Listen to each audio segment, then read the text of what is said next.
The Book of Judges. Judges chapter 1.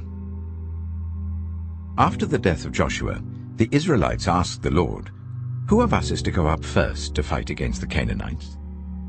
The Lord answered, "Judah shall go up. I have given the land into their hands." The men of Judah then said to the Simeonites, their fellow Israelites, "Come up with us into the territory allotted to us, to fight against the Canaanites. We in turn will go with you into yours." So the Simeonites went with them. When Judah attacked, the Lord gave the Canaanites and Perizzites into their hands, and they struck down 10,000 men at Bezek.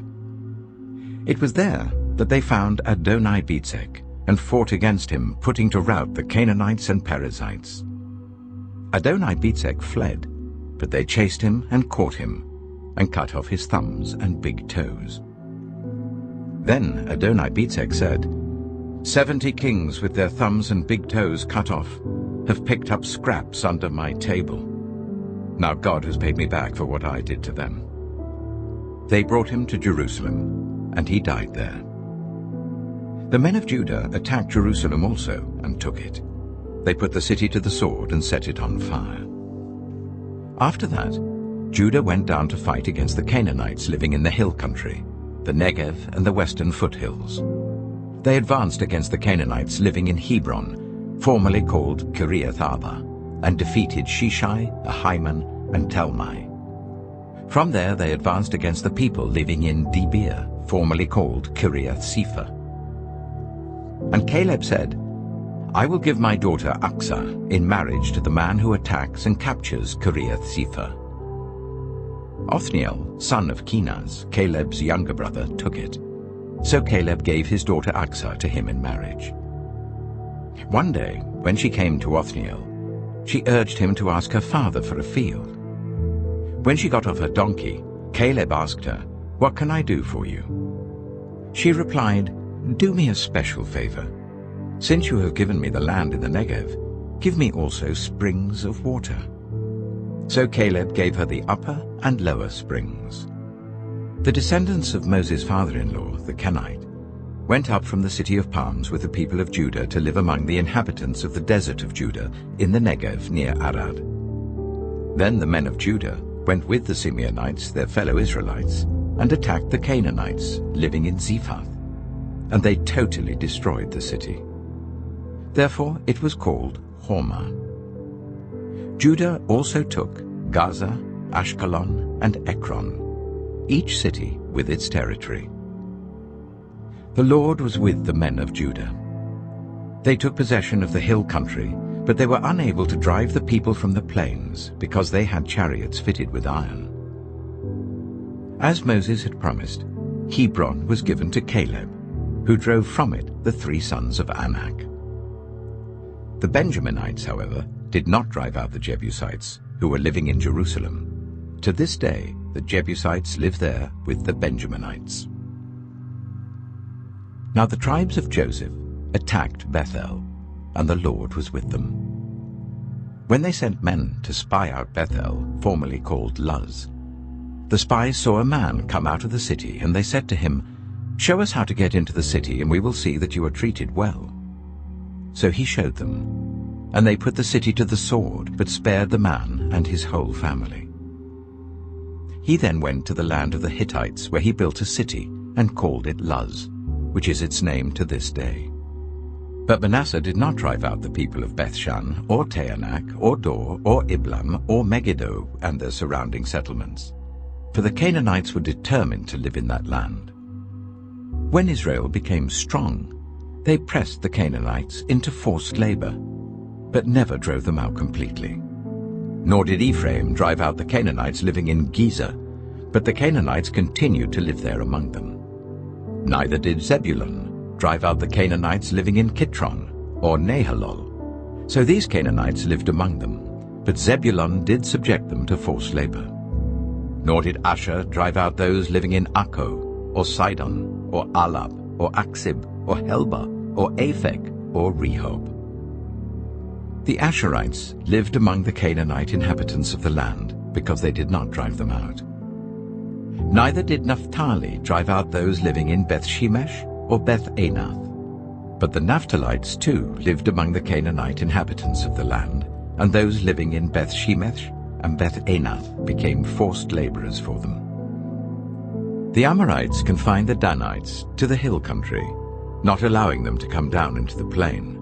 And the Amorites were determined also to hold out in Mount Heres, Ajalon, and Shaalbim. But when the power of the tribes of Joseph increased, they too were pressed into forced labor. The boundary of the Amorites was from Scorpion Pass to Selah and beyond. Judges chapter 2. The angel of the Lord went up from Gilgal to Bochim and said, I brought you up out of Egypt and led you into the land that I swore to give to your ancestors.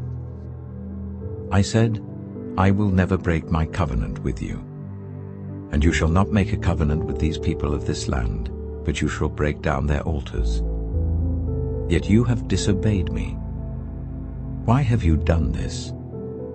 And I have also said, I will not drive them out before you. They will become traps for you, and their gods will become snares to you.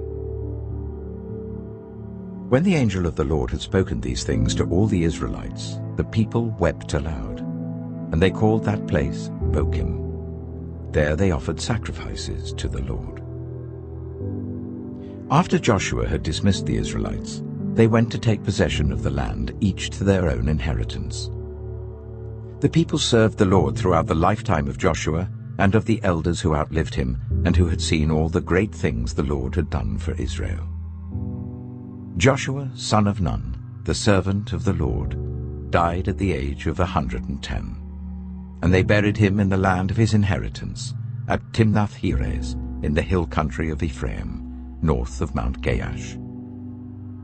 After that whole generation had been gathered to their ancestors, another generation grew up, who knew neither the Lord nor what he had done for Israel. Then the Israelites did evil in the eyes of the Lord, and served the Baals. They forsook the Lord, the God of their ancestors, who had brought them up out of Egypt. They followed and worshipped various gods of the peoples around them. They aroused the Lord's anger, because they forsook him and served Baal and the Ashtoreths. In his anger against Israel, the Lord gave them into the hands of raiders who plundered them. He sold them into the hands of their enemies all around, whom they were no longer able to resist. Whenever Israel went out to fight, the hand of the Lord was against them to defeat them, just as he had sworn to them. They were in great distress. Then the Lord raised up judges, who saved them out of the hands of these raiders. Yet they would not listen to their judges, but prostituted themselves to other gods and worshipped them. They quickly turned from the ways of their ancestors, who had been obedient to the Lord's commands. Whenever the Lord raised up a judge for them, he was with the judge and saved them out of the hands of their enemies, as long as the judge lived. For the Lord relented because of their groaning under those who oppressed and afflicted them. But when the judge died, the people returned to ways even more corrupt than those of their ancestors, following other gods and serving and worshipping them. They refused to give up their evil practices and stubborn ways.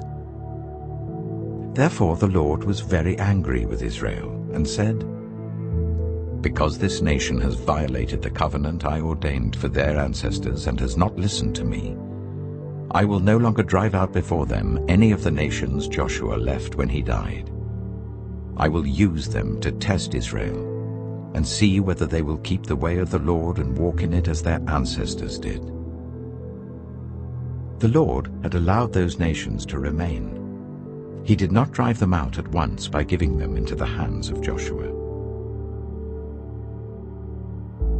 Judges chapter 3. These are the nations the Lord left to test all those Israelites who had not experienced any of the wars in Canaan. He did this only to teach warfare to the descendants of the Israelites who had not had previous battle experience.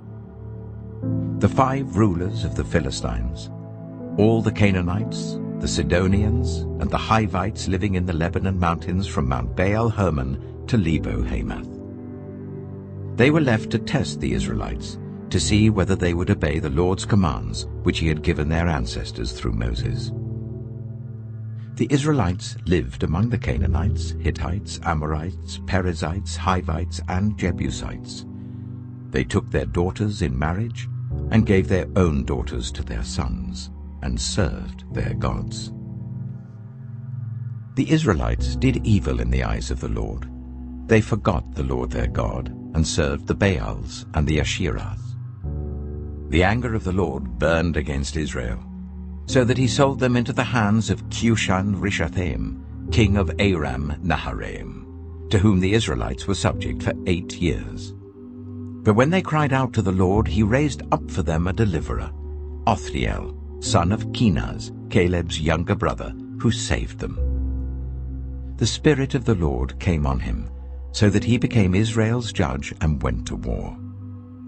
The Lord gave Cushan-Rishathaim, king of Aram, into the hands of Othniel, who overpowered him. So the land had peace for 40 years, until Othniel, son of Kenaz, died. Again the Israelites did evil in the eyes of the Lord, and because they did this evil, the Lord gave Eglon, king of Moab, power over Israel. Getting the Ammonites and the Amalekites to join him, Eglon came and attacked Israel, and they took possession of the city of palms. The Israelites were subject to Eglon, king of Moab, for 18 years. Again the Israelites cried out to the Lord, and he gave them a deliverer, Ehud, a left-handed man, the son of Gera the Benjaminite. The Israelites sent him with tribute to Eglon, king of Moab. Now Ehud had made a double-edged sword about a cubit long, which he strapped to his right thigh under his clothing. He presented the tribute to Eglon, king of Moab, who was a very fat man. After Ehud had presented the tribute, he sent on their way those who had carried it. But on reaching the stone images near Gilgal, he himself went back to Eglon and said, "Your Majesty, I have a secret message for you." The king said to his attendants, "Leave us," and they all left. Ehud then approached him while he was sitting alone in the upper room of his palace and said, "I have a message from God for you." As the king rose from his seat, Ehud reached with his left hand, drew the sword from his right thigh and plunged it into the king's belly. Even the handle sank in after the blade, and his bowels discharged. Ehud did not pull the sword out, and the fat closed in over it. Then Ehud went out to the porch. He shut the doors of the upper room behind him and locked them. After he had gone, the servants came and found the doors of the upper room locked. They said, "He must be relieving himself in the inner room of the palace." They waited to the point of embarrassment, but when he did not open the doors of the room, they took a key and unlocked them. There they saw their lord fallen to the floor, dead. While they waited, Ehud got away. He passed by the stone images and escaped to Seirah. When he arrived there, he blew a trumpet in the hill country of Ephraim, and the Israelites went down with him from the hills, with him leading them. "Follow me," he ordered, "for the Lord has given Moab your enemy into your hands." So they followed him down and took possession of the fords of the Jordan that led to Moab. They allowed no one to cross over. At that time, they struck down about 10,000 Moabites, all vigorous and strong. Not one escaped. That day, Moab was made subject to Israel, and the land had peace for 80 years. After Ehud came Shamgar, son of Anath, who struck down 600 Philistines with an ox goad. He too saved Israel. Judges chapter 4. Again the Israelites did evil in the eyes of the Lord, now that Ehud was dead. So the Lord sold them into the hands of Jabin, king of Canaan, who reigned in Hazor. Sisera, the commander of his army, was based in Harosheth Hagoyim. Because he had 900 chariots fitted with iron and had cruelly oppressed the Israelites for 20 years, They cried to the Lord for help. Now Deborah, a prophet, the wife of Lapidoth, was leading Israel at that time. She held court under the palm of Deborah, between Ramah and Bethel, in the hill country of Ephraim.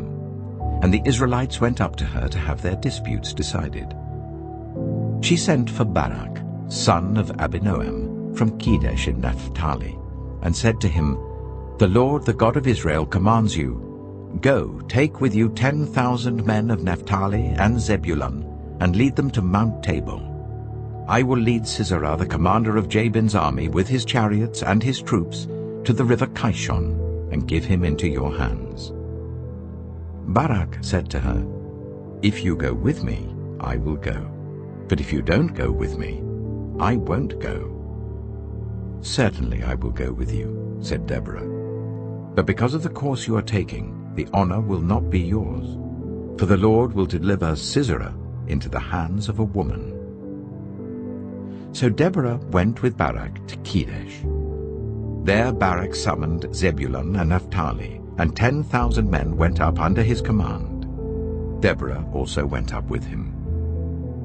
Now Heber the Kenite had left the other Kenites, the descendants of Hobab, Moses' brother-in-law, and pitched his tent by the great tree in Zaananim near Kedesh. When they told Sisera that Barak, son of Abinoam, had gone up to Mount Tabor, Sisera summoned from Harosheth Hagoyim to the river Kishon all his men and his 900 chariots fitted with iron. Then Deborah said to Barak, "Go, this is the day the Lord has given Sisera into your hands. Has not the Lord gone ahead of you?" So Barak went down Mount Tabor with 10,000 men following him. At Barak's advance, the Lord routed Sisera and all his chariots and army by the sword, and Sisera got down from his chariot and fled on foot. Barak pursued the chariots and army as far as Harosheth Hagoyim, and all Sisera's troops fell by the sword. Not a man was left. Sisera, meanwhile, fled on foot to the tent of Ejayy, the wife of Heber the Kenite, because there was an alliance between Jabin, king of Hazor, and the family of Heber the Kenite. Ejayy went out to meet Sisera and said to him, "Come, my lord, come right in, don't be afraid." So he entered her tent, and she covered him with a blanket. "I'm thirsty," he said. "Please give me some water." She opened a skin of milk, gave him a drink, and covered him up. "Stand in the doorway of the tent," he told her. "If someone comes and asks you, 'Is anyone in there?' say no." But Ejayy, Heber's wife, picked up a tent peg and a hammer, and went quietly to him while he lay fast asleep, exhausted. She drove the peg through his temple into the ground, and he died. Just then, Barak came by in pursuit of Sisera, and Ejayy went out to meet him. "Come," she said, "I will show you the man you're looking for." So he went in with her, and there lay Sisera with the tent peg through his temple, dead. On that day, God subdued Jabin, king of Canaan, before the Israelites. And the hand of the Israelites pressed harder and harder against Jabin, king of Canaan, until they destroyed him. Judges chapter 5. On that day, Deborah and Barak, son of Abinoam, sang this song. When the princes in Israel take the lead, when the people willingly offer themselves, praise the Lord. Hear this, you kings. Listen, you rulers. I, even I, will sing to the Lord. I will praise the Lord, the God of Israel, in song. When you, Lord, went out from Seir, when you marched from the land of Edom, the earth shook, the heavens poured, the clouds poured down water. The mountains quaked before the Lord, the one of Sinai, before the Lord, the God of Israel. In the days of Shamgar, son of Anath, in the days of Ejayy, the highways were abandoned. Travelers took to winding paths. Villagers in Israel would not fight. They held back until I, Deborah, arose, a mother in Israel. God chose new leaders when war came to the city gates, but not a shield or spear was seen among 40,000 in Israel. My heart is with Israel's princes, with the willing volunteers among the people. Praise the Lord. You who ride on white donkeys, sitting on your saddle blankets, and you who walk along the road, consider the voice of the singers at the watering places.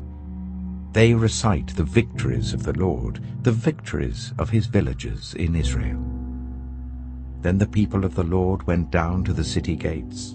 Wake up, Deborah.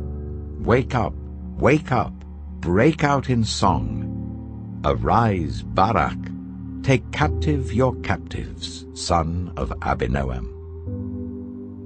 The remnant of the nobles came down. The people of the Lord came down to me against the mighty. Some came from Ephraim, whose roots were in Amalek. Benjamin was with the people who followed you.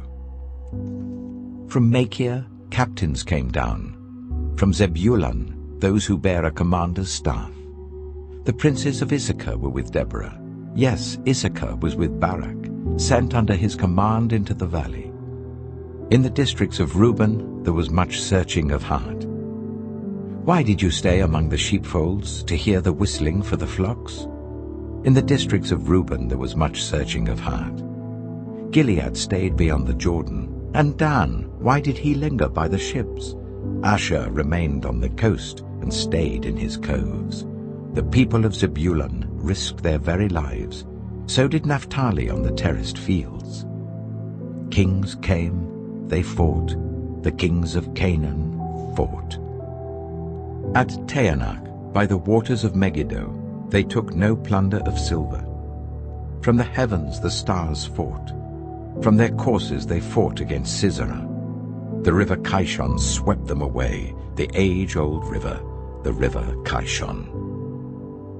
March on, my soul, be strong. Then thundered the horses' hooves, galloping, galloping go his mighty steeds. Curse Meroz, said the angel of the Lord, curse its people bitterly, because they did not come to help the Lord against the mighty. Most blessed of women be Jael, the wife of Heber the Kenite, most blessed of tent-dwelling women. He asked for water, and she gave him milk. In a bowl fit for nobles, she brought him curdled milk. Her hand reached for the tent peg, her right hand for the workman's hammer. She struck Sisera, she crushed his head, she shattered and pierced his temple. At her feet he sank, he fell. There he lay. At her feet he sank, he fell. Where he sank, there he fell, dead. Through the window peered Sisera's mother. Behind the lattice she cried out, "Why is his chariot so long in coming? Why is the clatter of his chariots delayed?" The wisest of her ladies answer her. Indeed, she keeps saying to herself, "Are they not finding and dividing the spoils, a woman or two for each man? Colorful garments as plunder for Sisera, colorful garments embroidered, highly embroidered garments for my neck, all this as plunder." So may all your enemies perish, O Lord. But may all who love you be like the sun when it rises in its strength. Then the land had peace for 40 years. Judges chapter 6. The Israelites did evil in the eyes of the Lord, and for 7 years he gave them into the hands of the Midianites. Because the power of Midian was so oppressive, the Israelites prepared shelters for themselves in mountain clefts, caves, and strongholds. Whenever the Israelites planted their crops, the Midianites, Amalekites, and other eastern peoples invaded the country. They camped on the land and ruined the crops all the way to Gaza, and did not spare a living thing for Israel, neither sheep, nor cattle, nor donkeys. They came up with their livestock and their tents like swarms of locusts. It was impossible to count them or their camels. They invaded the land to ravage it. Midian so impoverished the Israelites that they cried out to the Lord for help. When the Israelites cried out to the Lord because of Midian, he sent them a prophet who said, "This is what the Lord, the God of Israel, says. I brought you up out of Egypt, out of the land of slavery. I rescued you from the hand of the Egyptians, and I delivered you from the hand of all your oppressors. I drove them out before you and gave you their land. I said to you, I am the Lord your God. Do not worship the gods of the Amorites in whose land you live." But you have not listened to me. The angel of the Lord came and sat down under the oak in Ophrah that belonged to Joash the Abiezrite, where his son Gideon was threshing wheat in a winepress to keep it from the Midianites. When the angel of the Lord appeared to Gideon, he said, "The Lord is with you, mighty warrior." "Pardon me, my lord," Gideon replied, "but if the Lord is with us, why has all this happened to us? Where are all his wonders that our ancestors told us about when they said, 'Did not the Lord bring us up out of Egypt?' But now the Lord has abandoned us and given us into the hand of Midian." The Lord turned to him and said, "Go in the strength you have, and save Israel out of Midian's hand. Am I not sending you?" "Pardon me, my lord," Gideon replied, "but how can I save Israel? My clan is the weakest in Manasseh, and I am the least in my family." The Lord answered, "I will be with you, and you will strike down all the Midianites, leaving none alive." Gideon replied, "If now I have found favor in your eyes, give me a sign that it is really you talking to me. Please do not go away until I come back and bring my offering and set it before you." And the Lord said, "I will wait until you return." Gideon went inside, prepared a young goat, and from an ephah of flour he made bread without yeast. Putting the meat in a basket and its broth in a pot, he brought them out and offered them to him under the oak. The angel of God said to him, "Take the meat and the unleavened bread, place them on this rock and pour out the broth." And Gideon did so. Then the angel of the Lord touched the meat and the unleavened bread with the tip of the staff that was in his hand. Fire flared from the rock, consuming the meat and the bread. And the angel of the Lord disappeared. When Gideon realized that it was the angel of the Lord, he exclaimed, "Alas, sovereign Lord, I have seen the angel of the Lord face to face." But the Lord said to him, "Peace, do not be afraid. You are not going to die." So Gideon built an altar to the Lord there and called it, "The Lord is Peace." To this day it stands in Ophrah of the Abiezrites. That same night the Lord said to him, "Take the second bull from your father's herd, the one 7 years old. Tear down your father's altar to Baal, and cut down the Asherah pole beside it. Then build a proper kind of altar to the Lord your God on the top of this height. Using the wood of the Asherah pole that you cut down, offer the second bull as a burnt offering." So Gideon took 10 of his servants and did as the Lord told him. But because he was afraid of his family and the townspeople, he did it at night rather than in the daytime. In the morning, when the people of the town got up, there was Baal's altar demolished, with the Asherah pole beside it cut down and the second bull sacrificed on the newly built altar. They asked each other, "Who did this?" When they carefully investigated, they were told, "Gideon, son of Joash, did it." The people of the town demanded of Joash, "Bring out your son. He must die because he has broken down Baal's altar and cut down the Asherah pole beside it." But Joash replied to the hostile crowd around him, "Are you going to plead Baal's cause? Are you trying to save him? Whoever fights for him shall be put to death by morning. If Baal really is a god, he can defend himself when someone breaks down his altar." So because Gideon broke down Baal's altar, they gave him the name Jerubbaal that day, saying, "Let Baal contend with him." Now all the Midianites, Amalekites, and other eastern peoples joined forces and crossed over the Jordan and camped in the valley of Jezreel. Then the Spirit of the Lord came on Gideon, and he blew a trumpet, summoning the Abiezrites to follow him. He sent messengers throughout Manasseh, calling them to arms, and also into Asher, Zebulun, and Naphtali, so that they too went up to meet them.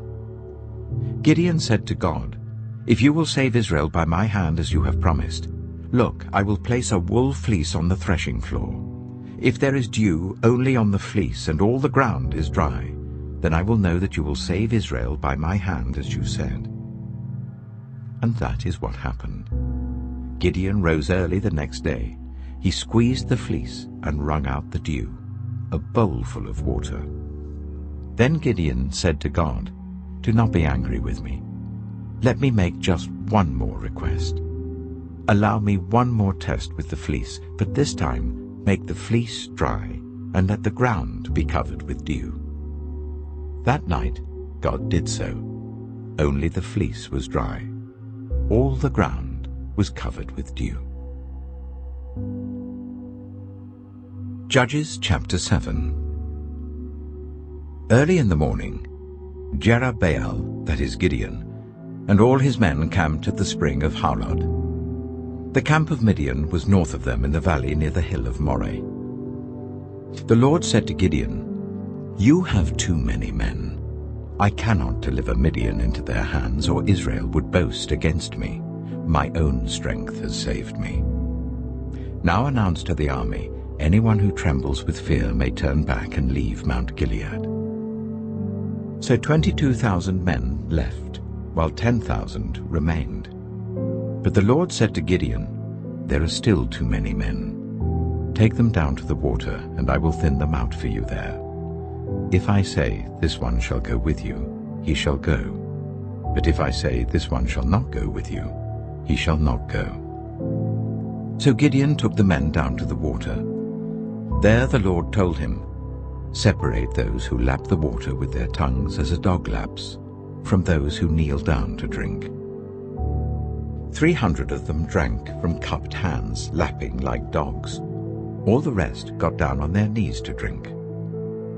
The Lord said to Gideon, "With the 300 men that lapped, I will save you and give the Midianites into your hands. Let all the others go home." So Gideon sent the rest of the Israelites home, but kept the 300 who took over the provisions and trumpets of the others. Now the camp of Midian lay below him in the valley. During that night the Lord said to Gideon, "Get up, go down against the camp, because I am going to give it into your hands. If you are afraid to attack, go down to the camp with your servant Purah, and listen to what they're saying. Afterwards you will be encouraged to attack the camp." So he and Purah his servant went down to the outposts of the camp. The Midianites, the Amalekites, and all the other eastern peoples had settled in the valley, thick as locusts. Their camels could no more be counted than the sand on the seashore. Gideon arrived just as a man was telling a friend his dream. "I had a dream," he was saying. "A round loaf of barley bread came tumbling into the Midianite camp.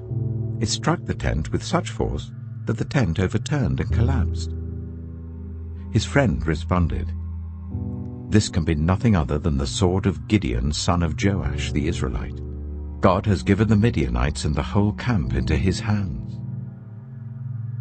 When Gideon heard the dream and its interpretation, he bowed down and worshipped. He returned to the camp of Israel and called out, "Get up! The Lord has given the Midianite camp into your hands." Dividing the 300 men into 3 companies, he placed trumpets and empty jars in the hands of all of them, with torches inside. "Watch me," he told them. "Follow my lead. When I get to the edge of the camp, do exactly as I do. When I and all who are with me blow our trumpets, then from all round the camp blow yours and shout, 'For the Lord and for Gideon.'" Gideon and the 100 men with him reached the edge of the camp at the beginning of the middle watch, just after they had changed the guard. They blew their trumpets and broke the jars that were in their hands. The 3 companies blew the trumpets and smashed the jars. Grasping the torches in their left hands and holding in their right hands the trumpets they were to blow, they shouted, "A sword for the Lord and for Gideon." While each man held his position round the camp, all the Midianites ran, crying out as they fled. When the 300 trumpets sounded, the Lord caused the men throughout the camp to turn on each other with their swords. The army fled to Beth-shittah towards Zererah, as far as the border of Abel-Meholah near Tabbath. Israelites from Naphtali, Asher, and all Manasseh were called out, and they pursued the Midianites. Gideon sent messengers throughout the hill country of Ephraim, saying, "Come down against the Midianites and seize the waters of Jordan ahead of them, as far as Beth-barah." So all the men of Ephraim were called out, and they seized the waters of the Jordan as far as Beth-barah. They also captured 2 of the Midianite leaders, Oreb and Zeeb. They killed Oreb at the rock of Oreb, and Zeeb at the winepress of Zeeb. They pursued the Midianites and brought the heads of Oreb and Zeeb to Gideon, who was by the Jordan. Judges chapter 8. Now the Ephraimites asked Gideon, "Why have you treated us like this? Why didn't you call us when you went to fight Midian?" And they challenged him vigorously. But he answered them, "What have I accomplished compared to you? Aren't the gleanings of Ephraim's grapes better than the full grape harvest of Abiezer? God gave Oreb and Zeeb, the Midianite leaders, into your hands. What was I able to do compared to you?" At this, their resentment against him subsided. Gideon and his 300 men, exhausted yet keeping up the pursuit, came to the Jordan and crossed it. He said to the men of Succoth, "Give my troops some bread. They are worn out, and I am still pursuing Zebah and Zalmunna, the kings of Midian." But the officials of Succoth said, "Do you already have the hands of Zebah and Zalmunna in your possession? Why should we give bread to your troops?" Then Gideon replied, "Just for that, when the Lord has given Zebah and Zalmunna into my hand, I will tear your flesh with desert thorns and briars." From there he went up to Peniel, and made the same request of them. But they answered as the men of Succoth had. So he said to the men of Peniel, "When I return in triumph, I will tear down this tower." Now Zebah and Zalmunna were in Karkor with a force of about 15,000 men, all that were left of the armies of the eastern peoples. 120,000 swordsmen had fallen. Gideon went up by the route of the nomads east of Nobah and Jogbehah, and attacked the unsuspecting army. Zebah and Zalmunna, the 2 kings of Midian, fled, but he pursued them and captured them, routing their entire army. Gideon, son of Joash, then returned from the battle by the pass of Heres. He caught a young man of Succoth and questioned him, and the young man wrote down for him the names of the 77 officials of Succoth, the elders of the town. Then Gideon came and said to the men of Succoth, "Here are Zebah and Zalmunna, about whom you taunted me by saying, 'Do you already have the hands of Zebah and Zalmunna in your possession? Why should we give bread to your exhausted men?'" He took the elders of the town and taught the men of Succoth a lesson by punishing them with desert thorns and briars.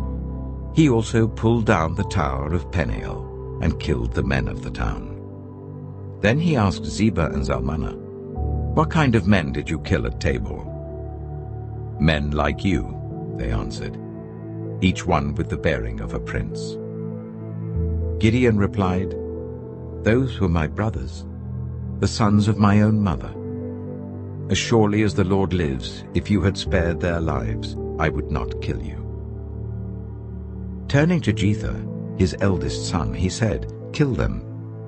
But Jether did not draw his sword because he was only a boy and was afraid. Zebah and Zalmunna said, "Come, do it yourself. As is the man, so is his strength." So Gideon stepped forward and killed them, and took the ornaments off their camels' necks. The Israelites said to Gideon, "Rule over us, you, your son, and your grandson, because you have saved us from the hand of Midian."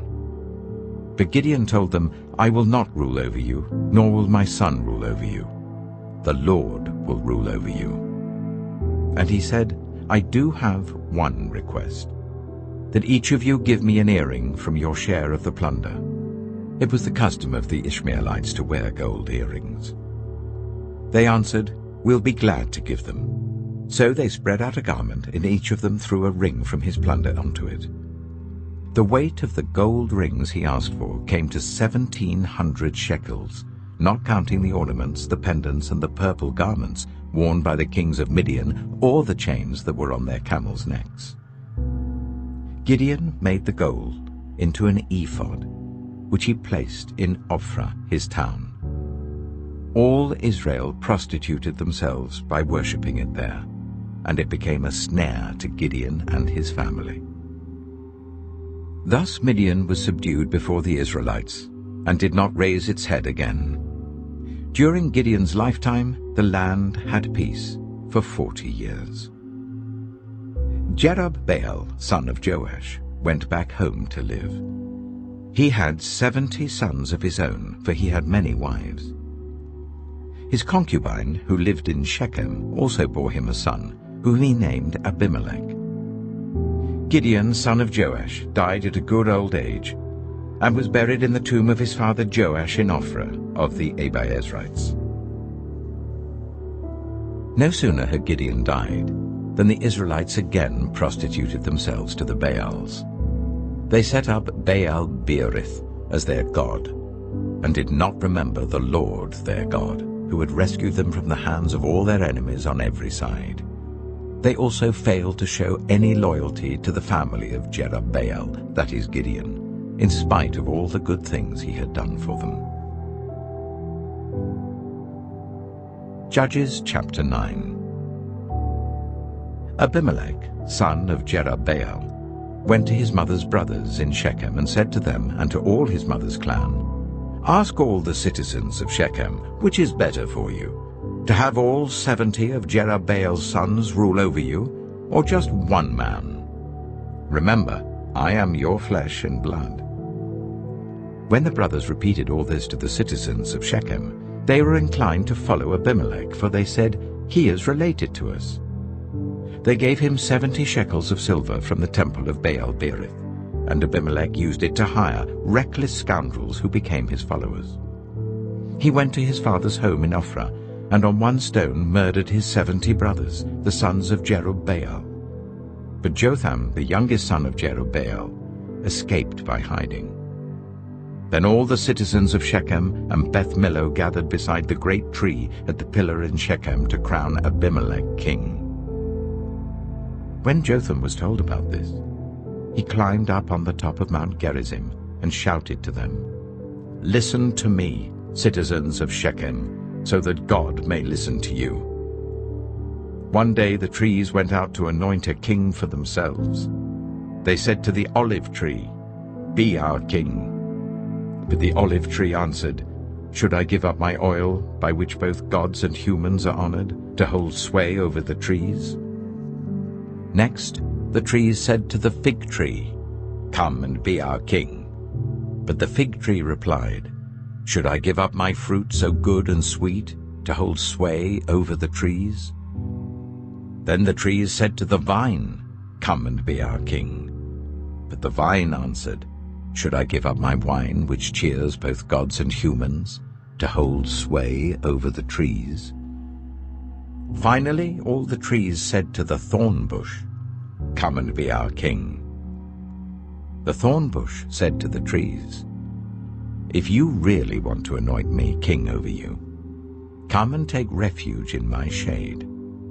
But if not, then let fire come out of the thorn bush and consume the cedars of Lebanon." Have you acted honorably and in good faith by making Abimelech king? Have you been fair to Jerubbaal and his family? Have you treated him as he deserves? Remember that my father fought for you and risked his life to rescue you from the hand of Midian. But today You have revolted against my father's family. You have murdered his 70 sons on a single stone, and have made Abimelech, the son of his female slave, king over the citizens of Shechem because he is related to you. So have you acted honorably and in good faith towards Zerubbabel and his family today. If you have, may Abimelech be your joy, and may you be his too. But if you have not, let fire come out from Abimelech and consume you, the citizens of Shechem and Beth Millo, and let fire come out from you, the citizens of Shechem and Beth Millo, and consume Abimelech. Then Jotham fled, escaping to Beer, and he lived there because he was afraid of his brother Abimelech.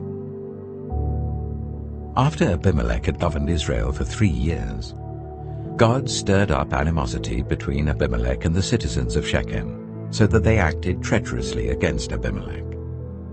God did this in order that the crime against Jerubbaal's 70 sons, the shedding of their blood, might be avenged on their brother Abimelech and on the citizens of Shechem who had helped him murder his brothers. In opposition to him, these citizens of Shechem set men on the hilltops to ambush and rob everyone who passed by, and this was reported to Abimelech. Now Ejayy, son of Ebed, moved with his clan into Shechem, and its citizens put their confidence in him. After they had gone out into the fields and gathered the grapes and trodden them, they held a festival in the temple of their god. While they were eating and drinking, they cursed Abimelech. Then Ejayy, son of Ebed, said, "Who is Abimelech, and why should we Shechemites be subject to him? Isn't he Jerubbaal's son, and isn't Zebul his deputy? Serve the family of Hamor, Shechem's father. Why should we serve Abimelech? If only this people were under my command, then I would get rid of him. I would say to Abimelech, 'Call out your whole army.'" When Zebul, the governor of the city, heard what Ejayy, son of Ebed, said, he was very angry. Under cover, he sent messengers to Abimelech, saying, "Ejayy, son of Ebed, and his clan have come to Shechem, and are stirring up the city against you. Now then, during the night, you and your men should come and lie in wait in the fields. In the morning at sunrise, advance against the city.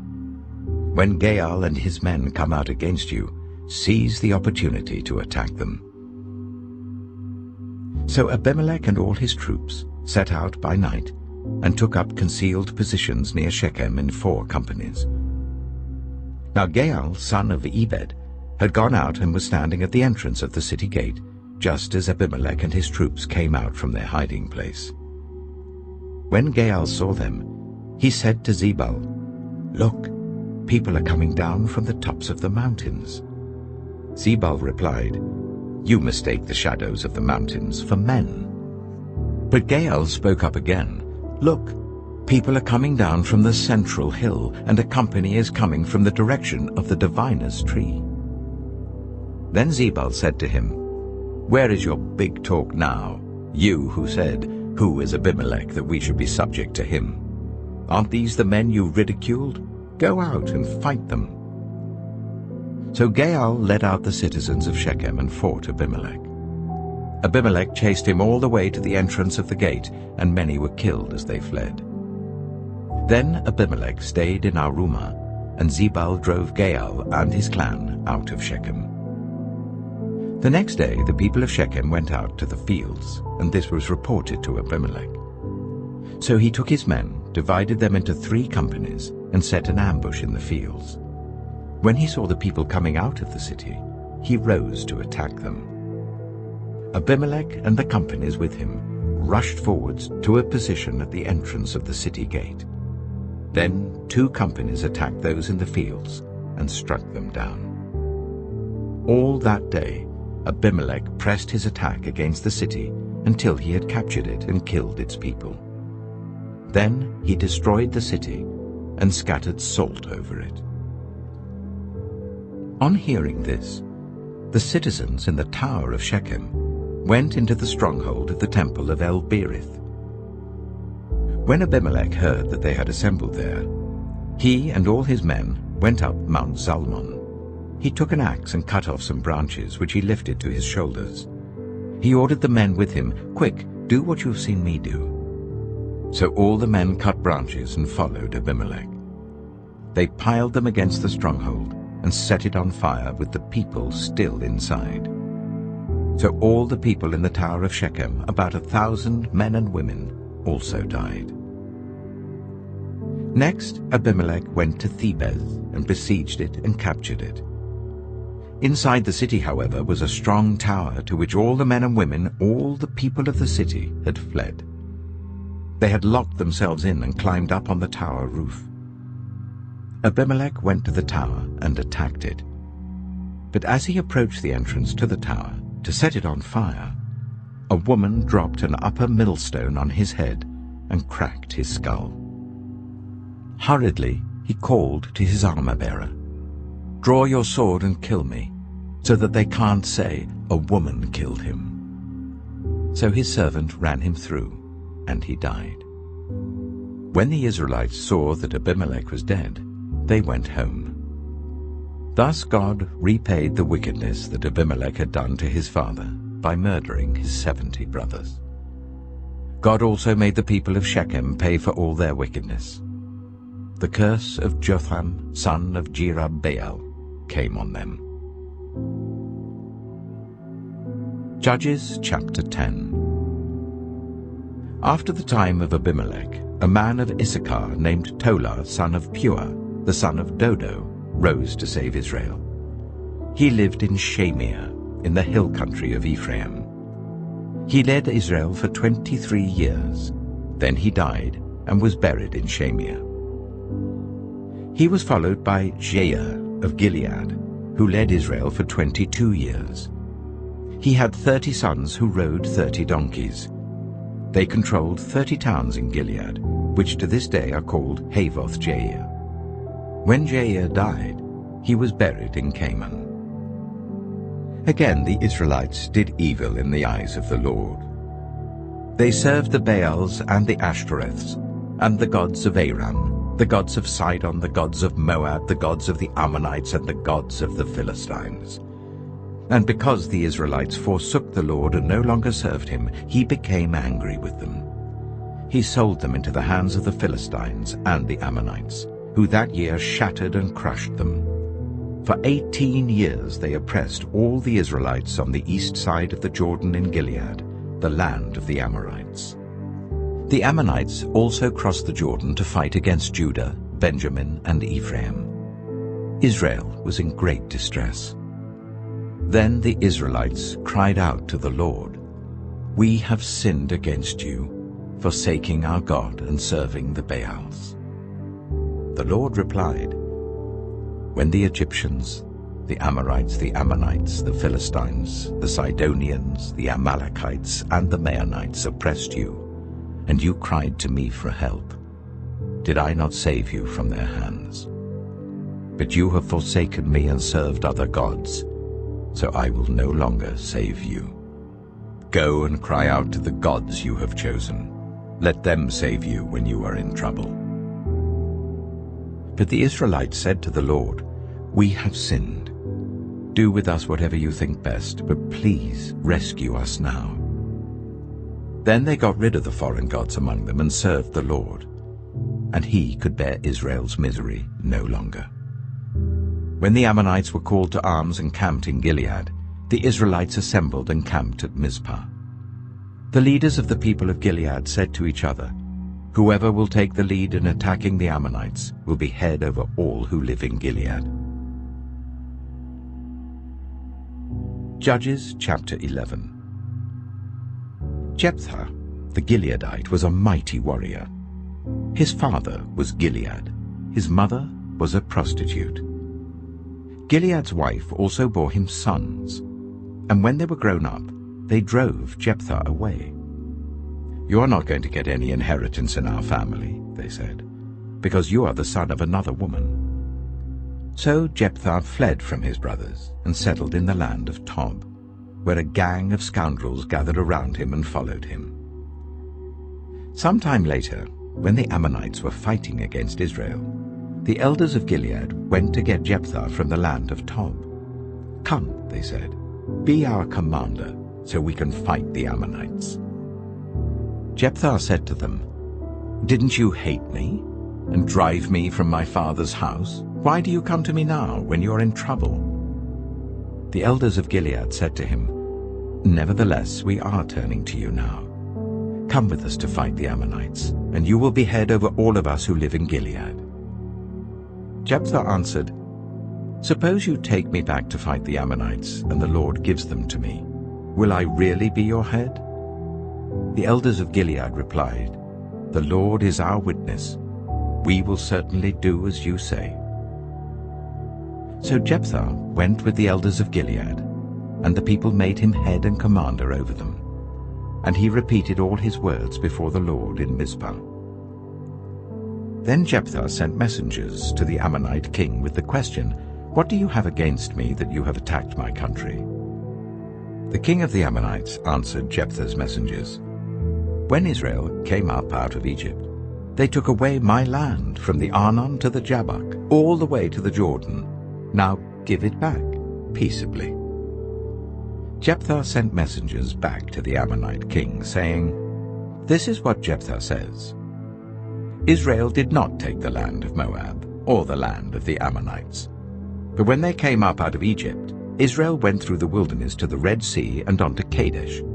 Then Israel sent messengers to the king of Edom, saying, 'Give us permission to go through your country.'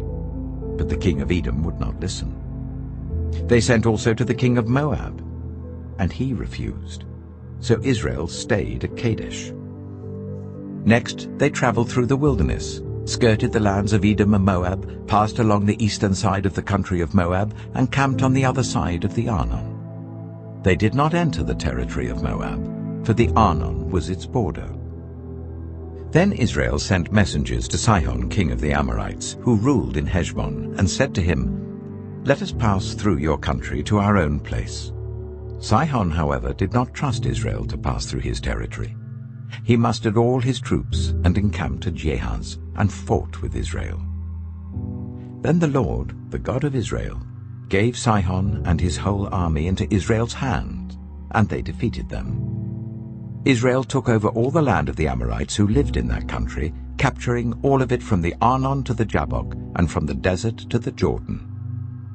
Now since the Lord, the God of Israel, has driven the Amorites out before his people, Israel, what right have you to take it over? Will you not take what your god Chemosh gives you?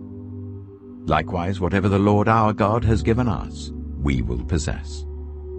Are you any better than Balak, son of Zippor, king of Moab? Did he ever quarrel with Israel or fight with them? For 300 years Israel occupied Heshbon, Aroer, the surrounding settlements, and all the towns along the Arnon. Why didn't you retake them during that time? I have not wronged you, but you are doing me wrong by waging war against me. Let the Lord, the judge, decide the dispute this day between the Israelites and the Ammonites." The king of Ammon, however, paid no attention to the message Jephthah sent him. Then the Spirit of the Lord came on Jephthah. He crossed Gilead and Manasseh, passed through Mizpah of Gilead, and from there he advanced against the Ammonites. And Jephthah made a vow to the Lord, "If you give the Ammonites into my hands, whatever comes out of the door of my house to meet me when I return in triumph from the Ammonites will be the Lord's, and I will sacrifice it as a burnt offering." Then Jephthah went over to fight the Ammonites, and the Lord gave them into his hands. He devastated 20 towns from Aroer to the vicinity of Minnith, as far as Abel-keramim. Thus Israel subdued Ammon.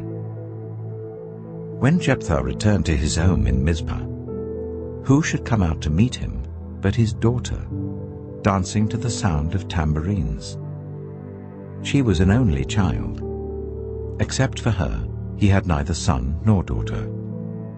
When he saw her, he tore his clothes and cried, "Oh no, my daughter! You have brought me down, and I am devastated." I have made a vow to the Lord that I cannot break."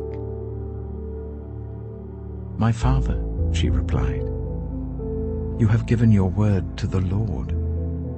Do to me just as you promised, now that the Lord has avenged you of your enemies, the Ammonites. But grant me this one request," she said. "Give me 2 months to roam the hills and weep with my friends, because I will never marry." "You may go," he said. And he let her go for 2 months. She and her friends went into the hills and wept because she would never marry. After the 2 months, she returned to her father, and he did to her as he had vowed. And she was a virgin. From this comes the Israelite tradition that each year the young women of Israel go out for 4 days to commemorate the daughter of Jephthah the Gileadite. Judges chapter 12. The Ephraimite forces were called out, and they crossed over to Zaphon. They said to Jephthah, "Why did you go to fight the Ammonites without calling us to go with you? We're going to burn down your house over your head." Jephthah answered, "I and my people were engaged in a great struggle with the Ammonites, and although I called, you didn't save me out of their hands. When I saw that you wouldn't help, I took my life in my hands and crossed over to fight the Ammonites, and the Lord gave me victory over them. Now why have you come up today to fight me?" Jephthah then called together the men of Gilead and fought against Ephraim. The Gileadites struck them down because the Ephraimites had said, "You Gileadites are renegades from Ephraim and Manasseh." The Gileadites captured the fords of the Jordan leading to Ephraim. And whenever a survivor of Ephraim said, "Let me cross over," the men of Gilead asked him, "Are you an Ephraimite?" If he replied no, they said, "All right, say Shibboleth."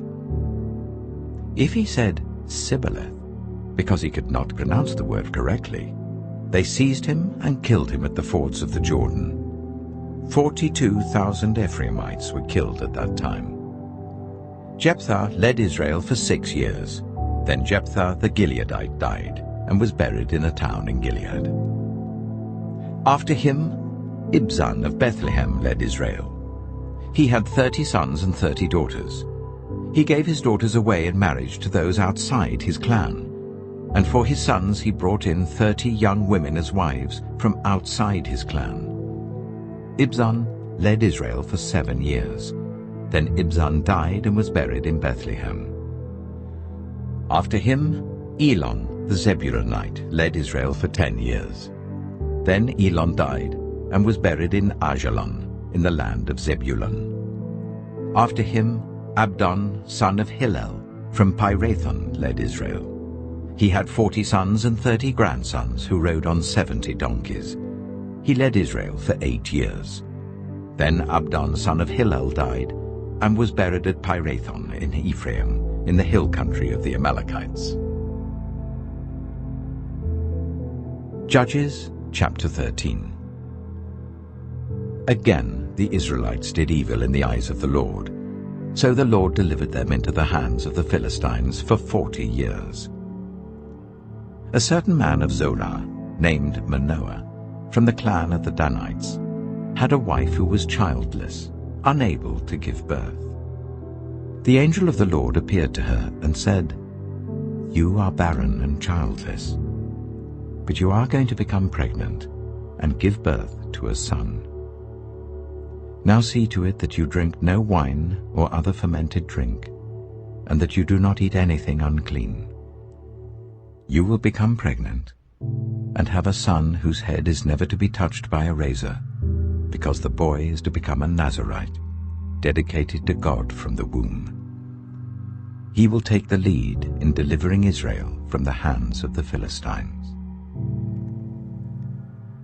Then the woman went to her husband and told him, "A man of God came to me. He looked like an angel of God, very awesome. I didn't ask him where he came from, and he didn't tell me his name, but he said to me, 'You will become pregnant and have a son.' Now then, drink no wine or other fermented drink, and do not eat anything unclean, because the boy will be a Nazirite of God from the womb until the day of his death." Then Manoah prayed to the Lord, "Pardon your servant, Lord. I beg you to let the man of God you sent to us come again to teach us how to bring up the boy who's to be born." God heard Manoah, and the angel of God came again to the woman while she was out in the field. But her husband Manoah was not with her. The woman hurried to tell her husband, "He's here, the man who appeared to me the other day." Manoah got up and followed his wife. When he came to the man, he said, "Are you the man who talked to my wife?" "I am," he said. So Manoah asked him, "When your words are fulfilled, what is to be the rule that governs the boy's life and work?"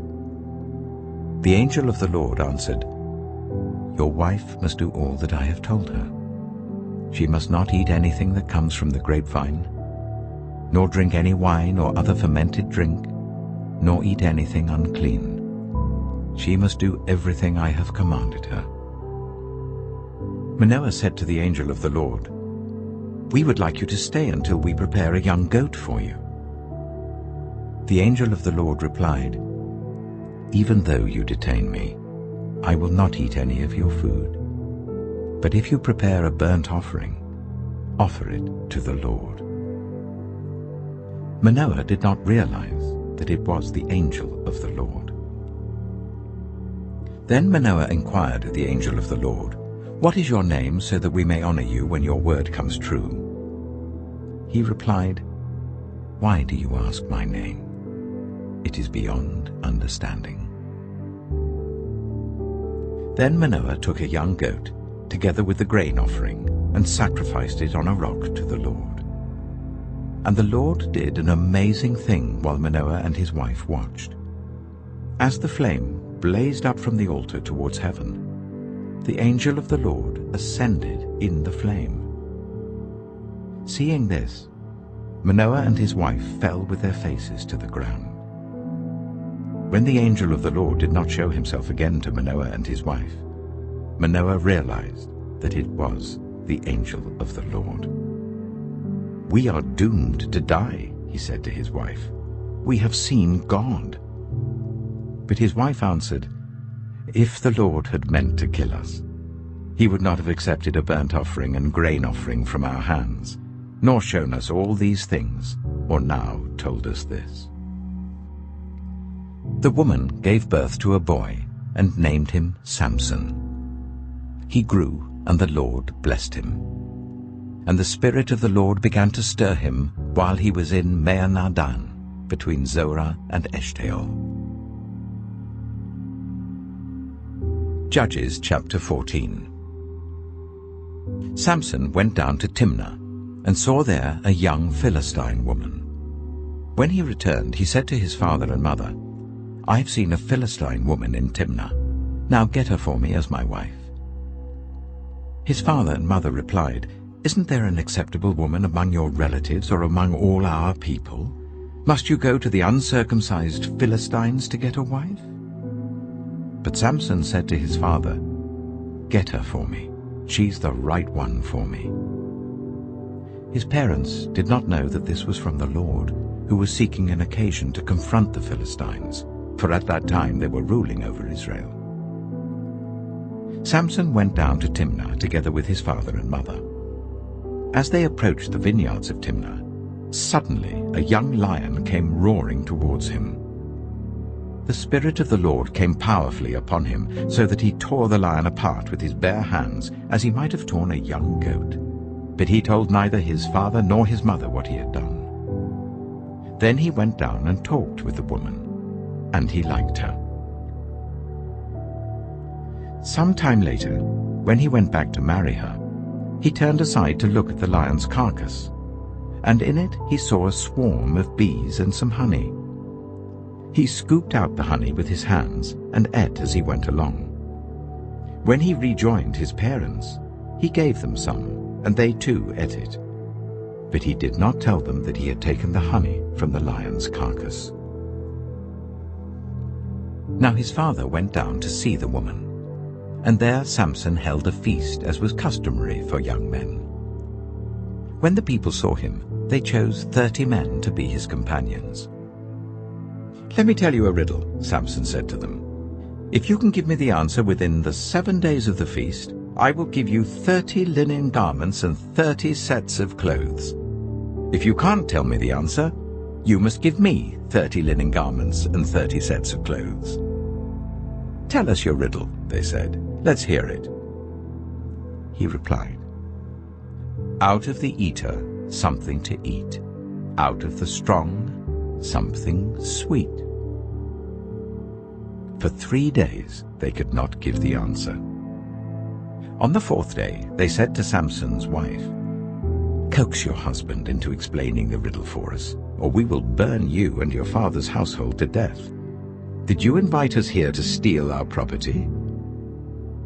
Then Samson's wife threw herself on him, sobbing, "You hate me. You don't really love me. You've given my people a riddle, but you haven't told me the answer." "I haven't even explained it to my father or mother," he replied, "so why should I explain it to you?" She cried the whole 7 days of the feast. So on the 7th day he finally told her, because she continued to press him. She, in turn, explained the riddle to her people. Before sunset on the 7th day, the men of the town said to him, "What is sweeter than honey? What is stronger than a lion?" Samson said to them, "If you had not plowed with my heifer, you would not have solved my riddle." Then the Spirit of the Lord came powerfully upon him. He went down to Ashkelon, struck down 30 of their men, stripped them of everything, and gave their clothes to those who had explained the riddle. Burning with anger, he returned to his father's home, and Samson's wife was given to one of his companions who had attended him at the feast. Judges chapter 15. Later on, at the time of wheat harvest, Samson took a young goat and went to visit his wife. He said, "I'm going to my wife's room." But her father would not let him go in. "I was so sure you hated her," he said, "that I gave her to your companion. Isn't her younger sister more attractive? Take her instead." Samson said to them, "This time I have a right to get even with the Philistines. I will really harm them." So he went out and caught 300 foxes and tied them tail to tail in pairs. He then fastened a torch to every pair of tails, lit the torches, and let the foxes loose in the standing corn of the Philistines. He burned up the shocks and standing corn, together with the vineyards and olive groves. When the Philistines asked, "Who did this?" they were told, "Samson the Timnite's son-in-law, because his wife was given to his companion." So the Philistines went up and burned her and her father to death. Samson said to them, "Since you have acted like this, I swear that I won't stop until I get my revenge on you." He attacked them viciously and slaughtered many of them. Then he went down and stayed in a cave in the rock of Etam. The Philistines went up and camped in Judah, spreading out near Lehi. The people of Judah asked, "Why have you come to fight us?" "We've come to take Samson prisoner," they answered, "to do to him as he did to us." Then 3,000 men from Judah went down to the cave in the rock of Etam and said to Samson, "Don't you realize that the Philistines are rulers over us? What have you done to us?" He answered, "I merely did to them what they did to me." They said to him, "We've come to tie you up and hand you over to the Philistines." Samson said, "Swear to me that you won't kill me yourselves." "Agreed," they answered. "We will only tie you up and hand you over to them. We will not kill you." So they bound him with 2 new ropes and led him up from the rock. As he approached Lehi, the Philistines came towards him, shouting. The Spirit of the Lord came powerfully upon him. The ropes on his arms became like charred flax, and the bindings dropped from his hands. Finding a fresh jawbone of a donkey, he grabbed it and struck down 1,000 men. Then Samson said, "With a donkey's jawbone I have made donkeys of them. With a donkey's jawbone I have killed 1,000 men." When he finished speaking, he threw away the jawbone, and the place was called Ramath-Lehi. Because he was very thirsty, he cried out to the Lord, "You have given your servant this great victory. Must I now die of thirst and fall into the hands of the uncircumcised?" Then God opened up the hollow place in Lehi, and water came out of it. When Samson drank, his strength returned, and he revived. So the spring was called En-Hakkore, and it is still there in Lehi. Samson led Israel for 20 years in the days of the Philistines. Judges chapter 16. One day, Samson went to Gaza, where he saw a prostitute. He went in to spend the night with her. The people of Gaza were told, "Samson is here." So they surrounded the place and lay in wait for him all night at the city gate. They made no move during the night, saying, "At dawn we will kill him." But Samson lay there only until the middle of the night. Then he got up and took hold of the doors of the city gate, together with the 2 posts, and tore them loose, bar and all. He lifted them to his shoulders and carried them to the top of the hill that faces Hebron. Sometime later, he fell in love with a woman in the valley of Sorek, whose name was Delilah. The rulers of the Philistines went to her and said, "See if you can lure him into showing you the secret of his great strength, and how we can overpower him, so that we may tie him up and subdue him. Each one of us will give you 1,100 shekels of silver." So Delilah said to Samson, "Tell me the secret of your great strength, and how you can be tied up and subdued." Samson answered her, "If anyone ties me with 7 fresh bowstrings that have not been dried, I'll become as weak as any other man." Then the rulers of the Philistines brought her 7 fresh bowstrings that had not been dried, and she tied him with them. With men hidden in the room, she called to him, "Samson, the Philistines are upon you." But he snapped the bowstrings as easily as a piece of string snaps when it comes close to a flame. So the secret of his strength was not discovered. Then Delilah said to Samson, "You've made a fool of me. You lied to me. Come now, tell me how you can be tied." He said, "If anyone ties me securely with new ropes that have never been used, I'll become as weak as any other man." So Delilah took new ropes and tied him with them. Then, with men hidden in the room, she called to him, "Samson, the Philistines are upon you." But he snapped the ropes off his arms as if they were threads. Delilah then said to Samson, "All this time you've been making a fool of me and lying to me. Tell me how you can be tied." He replied, "If you weave the 7 braids of my head into the fabric on the loom and tighten it with a pin, I'll become as weak as any other man." So while he was sleeping, Delilah took the 7 braids of his head, wove them into the fabric, and tightened it with a pin. Again she called to him, "Samson, the Philistines are upon you." He woke from his sleep and pulled up the pin and the loom with the fabric. Then she said to him, "How can you say, 'I love you,' when you won't confide in me? This is the 3rd time you've made a fool of me and haven't told me the secret of your great strength." With such nagging, she prodded him day after day until he was sick to death of it. So he told her everything.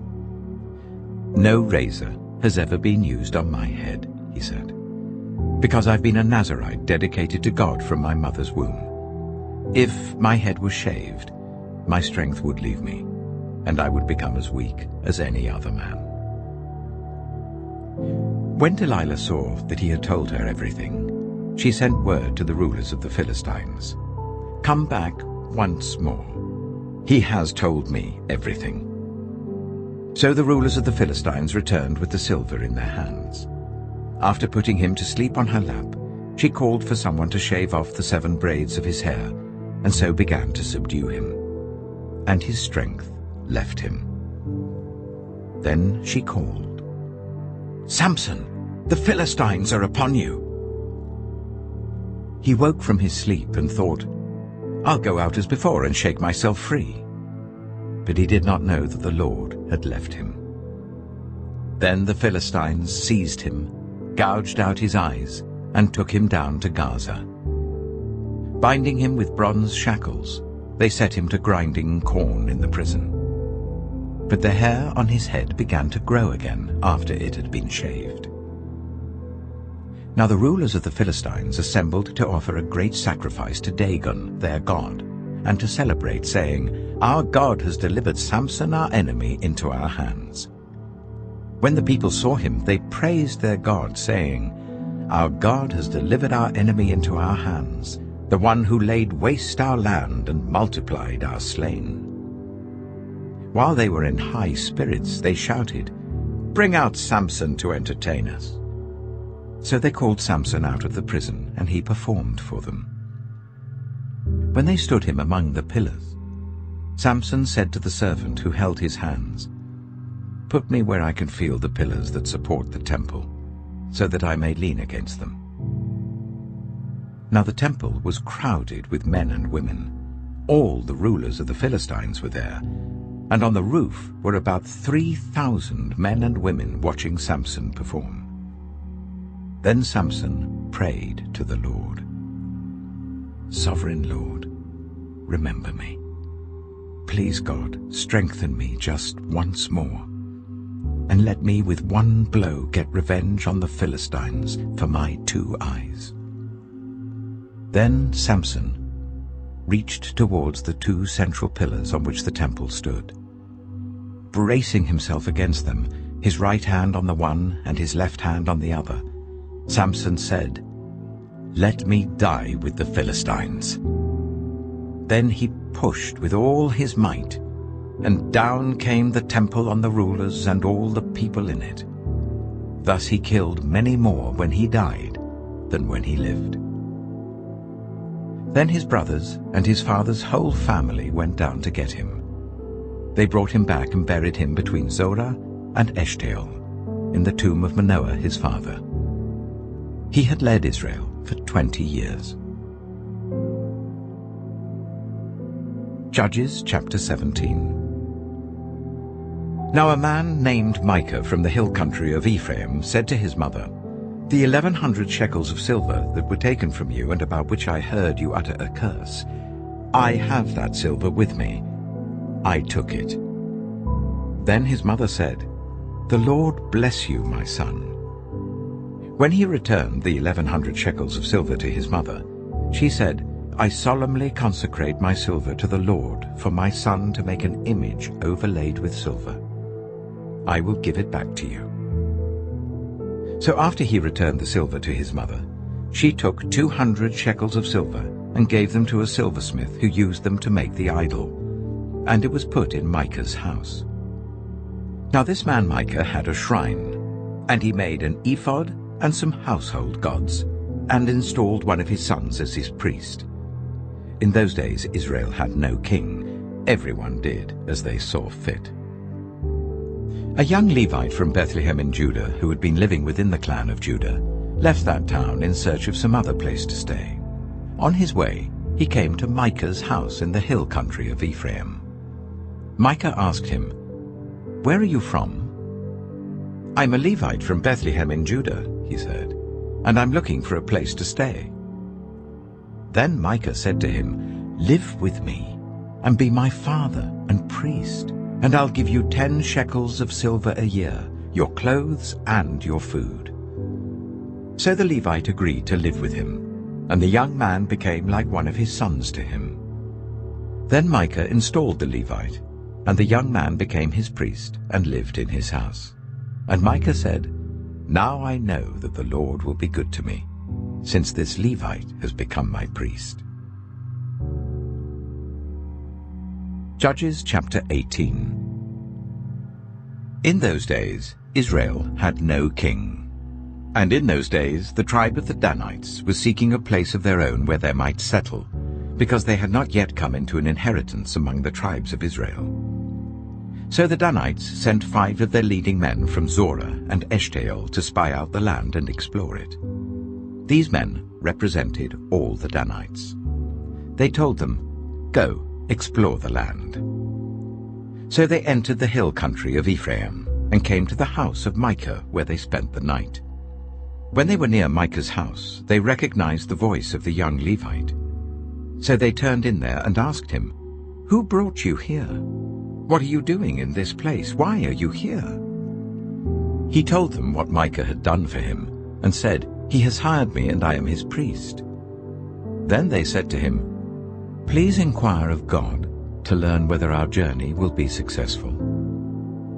The priest answered them, "Go in peace. Your journey has the Lord's approval." So the 5 men left and came to Laish, where they saw that the people were living in safety, like the Sidonians, at peace and secure. And since their land lacked nothing, they were prosperous. Also, they lived a long way from the Sidonians and had no relationship with anyone else. When they returned to Zorah and Eshtaol, their fellow Danites asked them, "How did you find things?" They answered, "Come on, let's attack them. We have seen the land, and it is very good. Aren't you going to do something? Don't hesitate to go there and take it over. When you get there, you'll find an unsuspecting people and a spacious land that God has put into your hands, a land that lacks nothing whatever." Then 600 men of the Danites, armed for battle, set out from Zorah and Eshtaol. On their way, they set up camp near Kiriath-Jearim in Judah. This is why the place west of Kiriath-Jearim is called Manahath-Dan to this day. From there they went on to the hill country of Ephraim and came to Micah's house. Then the 5 men who had spied out the land of Laish said to their fellow Danites, "Do you know that one of these houses has an ephod, some household gods, and an image overlaid with silver? Now you know what to do." So they turned in there and went to the house of the young Levite at Micah's place and greeted him. The 600 Danites, armed for battle, stood at the entrance of the gate. The 5 men who had spied out the land went inside and took the idol, the ephod, and the household gods, while the priest and 600 armed men stood at the entrance of the gate. When the 5 men went into Micah's house and took the idol, the ephod, and the household gods, the priest said to them, "What are you doing?" They answered him, "Be quiet, don't say a word. Come with us and be our father and priest. Isn't it better that you serve a tribe and clan in Israel as priest, rather than just one man's household?" The priest was very pleased. He took the ephod, the household gods, and the idol, and went along with the people. Putting their little children, their livestock, and their possessions in front of them, they turned away and left. When they had gone some distance from Micah's house, the men who lived near Micah were called together and overtook the Danites. As they shouted after them, the Danites turned and said to Micah, "What's the matter with you that you called out your men to fight?" He replied, "You took the gods I made, and my priest, and went away. What else do I have? How can you ask, 'What's the matter with you?'" The Danites answered, "Don't argue with us, or some of the men may get angry and attack you, and you and your family will lose your lives." So the Danites went their way, and Micah, seeing that they were too strong for him, turned round and went back home. Then they took what Micah had made, and his priest, and went on to Laish against a people at peace and secure. They attacked them with the sword and burned down their city. There was no one to rescue them because they lived a long way from Sidon and had no relationship with anyone else. The city was in a valley near Beth-rehob. The Danites rebuilt the city and settled there. They named it Dan, after their ancestor Dan, who was born to Israel, though the city used to be called Laish.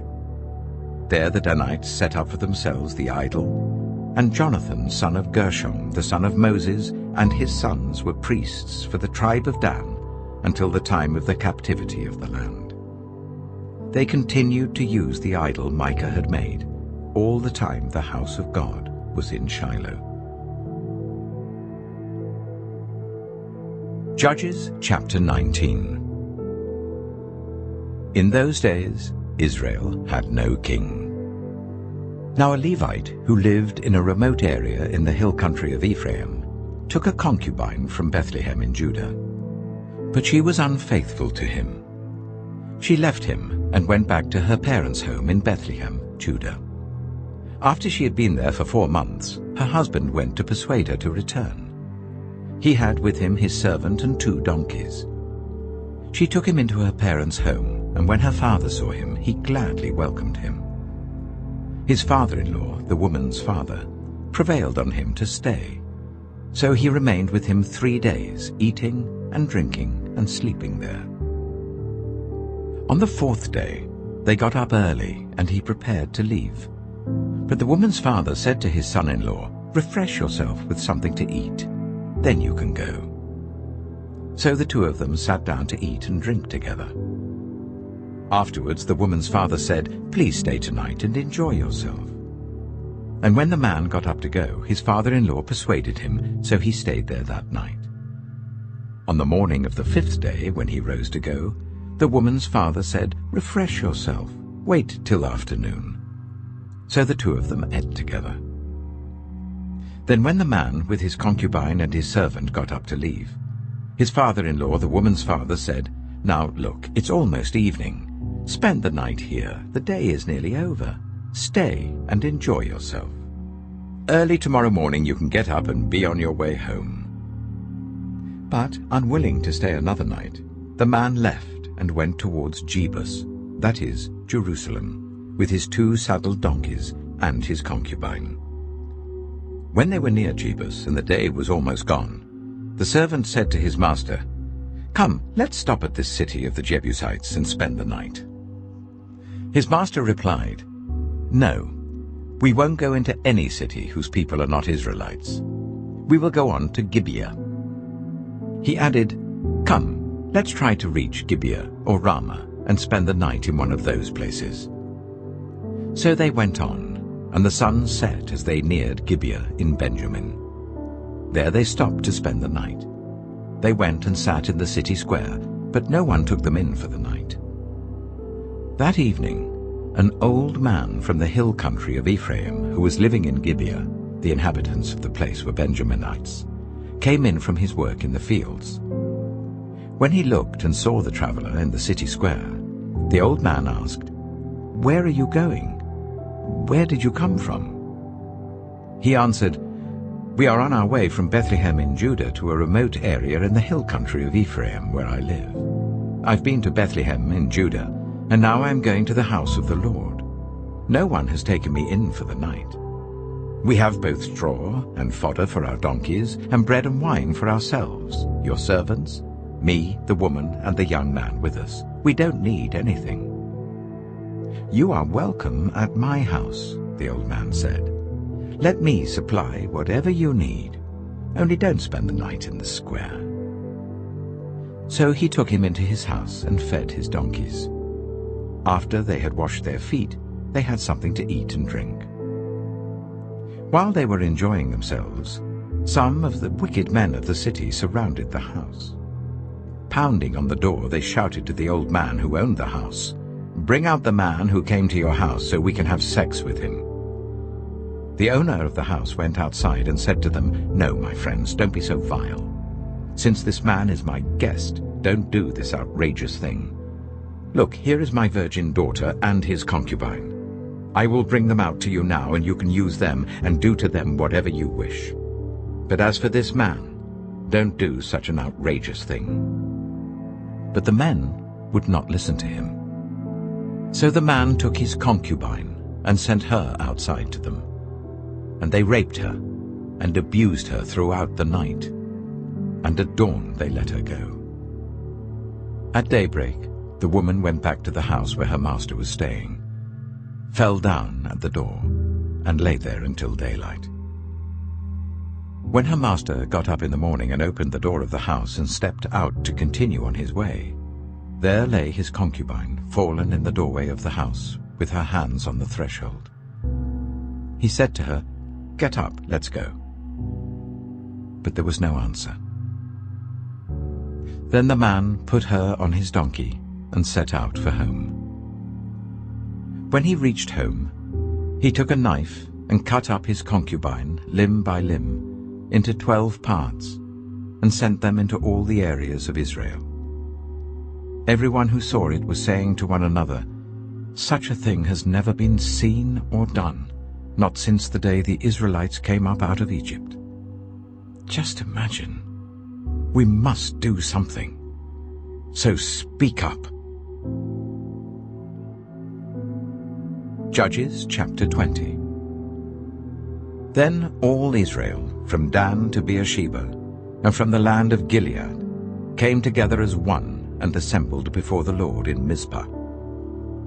The leaders of all the people of the tribes of Israel took their places in the assembly of God's people, 400,000 men armed with swords. The Benjaminites heard that the Israelites had gone up to Mizpah. Then the Israelites said, "Tell us how this awful thing happened." So the Levite, the husband of the murdered woman, said, "I and my concubine came to Gibeah in Benjamin to spend the night. During the night the men of Gibeah came after me and surrounded the house, intending to kill me. They raped my concubine and she died. I took my concubine, cut her into pieces, and sent one piece to each region of Israel's inheritance, because they committed this lewd and outrageous act in Israel. Now all you Israelites, speak up and tell me what you've decided to do." All the men rose up together as one, saying, "None of us will go home. No, not one of us will return to his house. But now this is what we'll do to Gibeah. We'll go up against it in the order decided by casting lots. We'll take 10 men out of every 100 from all the tribes of Israel, and 100 from 1,000, and 1,000 from 10,000, to get provisions for the army. Then when the army arrives at Gibeah in Benjamin, it can give them what they deserve for this outrageous act done in Israel." So all the Israelites got together and united as one against the city. The tribes of Israel sent messengers throughout the tribe of Benjamin, saying, "What about this awful crime that was committed among you? Now turn those wicked men of Gibeah over to us, so that we may put them to death and purge the evil from Israel." But the Benjaminites would not listen to their fellow Israelites. From their towns they came together at Gibeah to fight against the Israelites. At once the Benjaminites mobilized 26,000 swordsmen from their towns, in addition to 700 able young men from those living in Gibeah. Among all these soldiers there were 700 select troops who were left-handed, each of whom could sling a stone at a hair and not miss. Israel, apart from Benjamin, mustered 400,000 swordsmen, all of them fit for battle. The Israelites went up to Bethel and inquired of God. They said, "Who of us is to go up first to fight against the Benjaminites?" The Lord replied, "Judah shall go first." The next morning, the Israelites got up and pitched camp near Gibeah. The Israelites went out to fight the Benjaminites and took up battle positions against them at Gibeah. The Benjaminites came out of Gibeah and cut down 22,000 Israelites on the battlefield that day. But the Israelites encouraged one another and again took up their positions where they had stationed themselves the first day. The Israelites went up and wept before the Lord until evening. And they inquired of the Lord. They said, "Shall we go up again to fight against the Benjaminites, our fellow Israelites?" The Lord answered, "Go up against them." Then the Israelites drew near to Benjamin the second day. This time, when the Benjaminites came out from Gibeah to oppose them, they cut down another 18,000 Israelites, all of them armed with swords. Then all the Israelites, the whole army, went up to Bethel, and there they sat, weeping before the Lord. They fasted that day until evening and presented burnt offerings and fellowship offerings to the Lord. And the Israelites inquired of the Lord. In those days the Ark of the Covenant of God was there, with Phinehas, son of Eleazar, the son of Aaron, ministering before it. They asked, "Shall we go up again to fight against the Benjaminites, our fellow Israelites, or not?" The Lord responded, "Go, for tomorrow I will give them into your hands." Then Israel set an ambush around Gibeah. They went up against the Benjaminites on the third day, and took up positions against Gibeah as they had done before. The Benjaminites came out to meet them, and were drawn away from the city. They began to inflict casualties on the Israelites as before, so that about 30 men fell in the open field and on the roads, the one leading to Bethel and the other to Gibeah. While the Benjaminites were saying, "We are defeating them as before," the Israelites were saying, "Let's retreat and draw them away from the city to the roads." All of the men of Israel moved from their places and took up positions at Baal Tamar, and the Israelite ambush charged out of its place on the west of Gibeah. Then 10,000 of Israel's able young men made a frontal attack on Gibeah. The fighting was so heavy that the Benjaminites did not realize how near disaster was. The Lord defeated Benjamin before Israel, and on that day the Israelites struck down 25,100 Benjaminites, all armed with swords. Then the Benjaminites saw that they were beaten. Now the men of Israel had given way before Benjamin, because they relied on the ambush they had set near Gibeah. Those who had been in ambush made a sudden dash into Gibeah, spread out and put the whole city to the sword. The Israelites had arranged with the ambush so that they should send up a great cloud of smoke from the city, and then the Israelites would counterattack. The Benjaminites had begun to inflict casualties on the Israelites, about 30, and they said, "We are defeating them as in the first battle." But when the column of smoke began to rise from the city, the Benjaminites turned and saw the whole city going up in smoke. Then the Israelites counterattacked, and the Benjaminites were terrified, because they realized that disaster had come on them. So they fled before the Israelites in the direction of the wilderness, but they could not escape the battle. And the Israelites who came out of the towns cut them down there. They surrounded the Benjaminites, chased them, and easily overran them in the vicinity of Gibeah on the east. 18,000 Benjaminites fell, all of them valiant fighters. As they turned and fled towards the wilderness to the rock of Rimmon, the Israelites cut down 5,000 men along the roads. They kept pressing after the Benjaminites as far as Gidom, and struck down 2,000 more. On that day, 25,000 Benjaminite swordsmen fell, all of them valiant fighters. But 600 of them turned and fled into the wilderness to the rock of Rimmon, where they stayed for 4 months. The men of Israel went back to Benjamin and put all the towns to the sword, including the animals and everything else they found. All the towns they came across they set on fire. Judges chapter 21. The men of Israel had taken an oath at Mizpah. "Not one of us will give his daughter in marriage to a Benjaminite." The people went to Bethel, where they sat before God until evening, raising their voices and weeping bitterly. "Lord, God of Israel," they cried, "why has this happened to Israel? Why should one tribe be missing from Israel today?" Early the next day the people built an altar and presented burnt offerings and fellowship offerings. Then the Israelites asked, "Who from all the tribes of Israel has failed to assemble before the Lord?" For they had taken a solemn oath that anyone who failed to assemble before the Lord at Mizpah was to be put to death. Now the Israelites grieved for the tribe of Benjamin, their fellow Israelites. "Today one tribe is cut off from Israel," they said. "How can we provide wives for those who are left, since we have taken an oath by the Lord not to give them any of our daughters in marriage?" Then they asked, Which one of the tribes of Israel failed to assemble before the Lord at Mizpah? They discovered that no one from Jabesh-Gilead had come to the camp for the assembly. For when they counted the people, they found that none of the people of Jabesh-Gilead were there.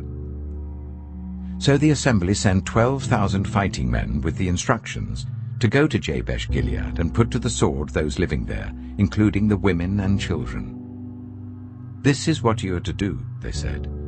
"Kill every male and every woman who is not a virgin." They found among the people living in Jabesh-Gilead 400 young women who had never slept with a man, and they took them to the camp at Shiloh in Canaan. Then the whole assembly sent an offer of peace to the Benjaminites at the rock of Rimmon. So the Benjaminites returned at that time and were given the women of Jabesh-Gilead who had been spared. But there were not enough for all of them. The people grieved for Benjamin because the Lord had made a gap in the tribes of Israel. And the elders of the assembly said, "With the women of Benjamin destroyed, how shall we provide wives for the men who are left?" "The Benjaminite survivors must have heirs," they said, "so that a tribe of Israel will not be wiped out. We can't give them our daughters as wives, since we Israelites have taken this oath, 'Cursed be anyone who gives a wife to a Benjaminite.' But look, there is the annual festival of the Lord in Shiloh, which lies north of Bethel, east of the road that goes from Bethel to Shechem and south of Lebonah." So they instructed the Benjaminites, saying, "Go and hide in the vineyards and watch. When the young women of Shiloh come out to join in the dancing, rush from the vineyards, and each of you seize one of them to be your wife. Then return to the land of Benjamin. When their fathers or brothers complain to us, we will say to them, 'Do us the favor of helping them, because we did not get wives for them during the war. You will not be guilty of breaking your oath, because you did not give your daughters to them.'" So that is what the Benjaminites did. While the young women were dancing, each man caught one and carried her off to be his wife. Then they returned to their inheritance and rebuilt the towns and settled in them. At that time, the Israelites left that place and went home to their tribes and clans, each to his own inheritance. In those days, Israel had no king. Everyone did as they saw fit.